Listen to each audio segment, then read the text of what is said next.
ท่านเป็นผู้นำพาพวกเรานะคะให้ได้ร่วมบุญใหญ่ขนาดนี้นะคะก็อานิสงส์ก็ขอให้พ่อแม่พี่น้องทุกคนนะคะขอให้น้อมถวายนะคะ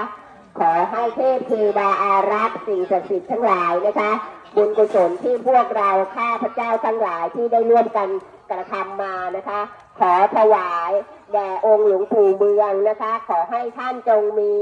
สุขภาพร่างกายธาตุขันธ์แข็งแรงอายุยืนยาวเทพเทวาปกป้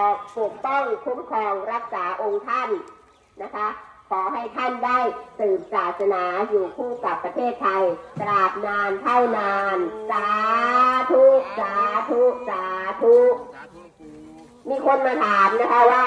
หลวงปู่อยู่ไหนบอกว่าหลวงปู่อยู่ในใจของพวกเราทุกคนนะคะองค์พระมหาเจดีย์เมืองกาฬสินธุ์เป็นตัวแทนขององค์ท่านนะคะตั้งตระหง่านสูงเทียมฟ้าคุณงามความดีทั้งหลาย